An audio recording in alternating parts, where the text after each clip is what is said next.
সূর্যরশ্মি এমন একটা পরকলার মধ্য দিয়ে যায়, যার ফলে সেই রশ্মি সেই পরকলার মাধ্যমে একটা বাইরে কেন্দ্রবিন্দুতে মিলিত হবার চেষ্টা করে এবং একটা কাগজ রাখলে সেই কাগজটি পুড়ে যায়। অ্যাক্টিভিটিস অফ দ্য লেন্স, মনেরও সেই একই অ্যাক্টিভিটিস লক্ষণীয়। কিভাবে? মনের শক্তির রশ্মিগুলোকে যদি আমরা মনঃসংযোগের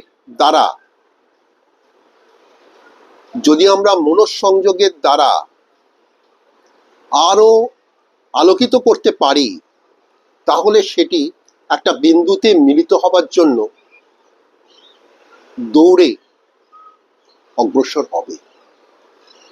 সেটাও সেই যে অগ্রসর হওয়াটা, যেমন একটা কাগজ পুড়ে যাচ্ছে, তেমনি আমরা অনেক কিছুই এই তেজস্ক্রিয়তার মাধ্যমে অনেক কিছুই বুঝতে পারবো, জানতে পারবো, উপলব্ধি করতে পারবো এবং তার ফলে আধ্যাত্মিক চেতনা সহজেই আমরা উপলব্ধি করতে পারবো, প্রার্থনা করতে পারবো। ঈশ্বরের অনুভূতি আমাদের মনের মধ্যে জাগ্রত হবে। যে সম্পর্কে আমি পূর্বে বলেছিলাম, আমাদের ত্রিনেত্র সম্পর্কে আমি ভিডিও লঞ্চ করেছি। ঠিক একইভাবে মনের তেজস্ক্রিয়তা যদি আমরা বৃদ্ধি করতে পারি, অনেক জিনিসকেই আমরা পরাজিত করতে পারবো।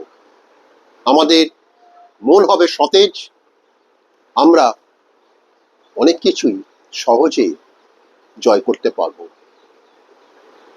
স্ট্রাগলস, স্ট্রাইভিংস, ডিফিকাল্টিস সমস্ত ধুয়ে মুছে যাবে।